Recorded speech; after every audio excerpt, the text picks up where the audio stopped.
வணக்கம். நாம் நம்மால் எல்லாம் முடியும் அப்படின்னு நினச்ச நேரத்தில் செயல்படும்போது நம்மளால் ஒன்றும் முடியாது அப்படின்னு சொல்கிறது எப்போ தெரியும் அப்படின்னா, நம்ம கை மீறி சில விஷயம் நடக்கும்போது தான் தெரியும். அப்போ நம்மளால் முடியும், நாம் இதை செஞ்சுருவோம் அப்படின்னு நினைக்கிறதுக்கு பேர் தான் அந்த இறைத்தன்மையில் ஆணவம் அப்படின்னு சொல்லி ஒரு அர்த்தம். அப்போ இந்த ஆணவத்தன்மை வரும்போது தான் நாம் அதில் மாட்டிக்கிறோம். எல்லாத்தையும் அவன் தான் படைச்சிருக்கிறான்.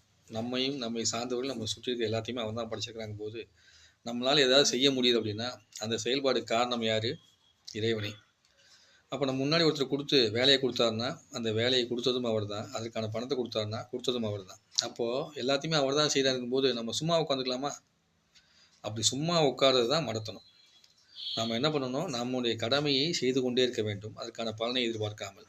அதுதான் இங்கே முக்கியமே ஒழிய நாம் இதை செஞ்சால் அது கிடைச்சிரும், அது செஞ்சால் அது கிடைச்சிரும், அதனால் நம்ம இதெல்லாம் செஞ்சுக்கலாம், அப்போ எல்லாத்தையுமே செஞ்சிட்டோம், நம்மளை மீறி எதுவுமே நடக்க போகிறதில்ல அப்படின்னு எப்போ நம்ம நினைக்கிறோமோ அப்போ தான் நம்ம தோல்வி என்பது தழுவிக்கொண்டு நமக்கு புத்தி புகட்டும். தோல்வி என்பது தழுவிக்கொண்டு நம்மளுக்கு புத்தி புகட்ட தொடங்கிவிட்டால் நாம் புரிந்து கொள்ளலாம் இறைவன் நம் மீது அன்பு வைத்து விட்டார் என்று.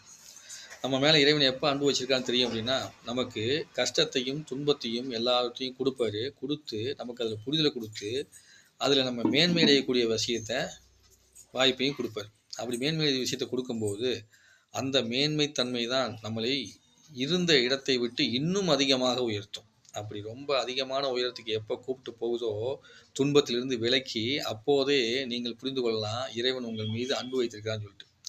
எப்படி துன்பத்தை கொடுத்தாலுமே அவர் என்ன பண்ணுவாருன்னா, உங்களுக்கு தேவையான உணவினை கொடுத்து விடுவார், இருக்க இடத்தை கொடுத்து விடுவார், அந்த நேரத்துக்கு தேவையான செலவுக்கான காசை மட்டும் கரெக்டாக கொடுத்துருவார்.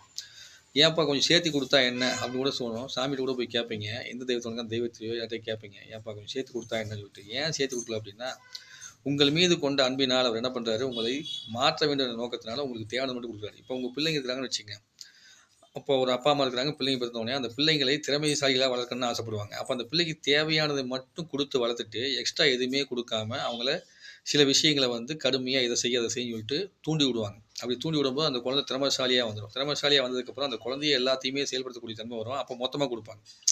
இந்தாப்பா நீ திறமையாக வந்துட்ட, என்ன பண்ணிக்கோ, அந்த ஆஃபீஸ் பற்றி நீயே வச்சு பார்த்துக்க, இனிமேல் நிர்வாகத்தை பார்த்துக்க, வண்டி வாகனம் சொத்து பற்றி எல்லாத்தையுமே நீயே பார்த்து வாழ்ந்துக்கப்பா, நாங்கள் என்ன பண்ணுறோம், நாங்கள் ஓய்வு எடுத்துக்கிறோம், இல்லைனா சாமி கும்பிட்றதுக்காக நாங்கள் எங்களுடைய இறை பயணத்தை தொடர்ந்து போயிடுவாங்க. இது மாதிரி தான் இறைவனும் நம்மை தகுதியானவர்களாக உருவாக்க வேண்டும் என்று ஆசைப்பட்டு விட்டார் என்றால் நமக்கு கொடுக்கக்கூடிய சோதனை மிக கடுமையாக இருக்கும். ஆனால் அந்த சோதனையில் நமக்கு தேவையான சாப்பாடு கொடுத்துருவார், உடுக்க உடை கொடுத்துருவார், இருக்க இடம் கொடுத்துருவார். தேவையான நேரத்தில் தேவையானதுக்கு பார்த்திங்கன்னா சில நேரத்தில் கஷ்டத்தை கொடுத்தாலும் அதற்கான வருமானத்தையும் கொடுத்துருவார். அதை மீறியும் நாம் செயல்பட்டு அவரை புரிஞ்சுக்கிட்டு மிக மிக பிரம்மாண்டம்.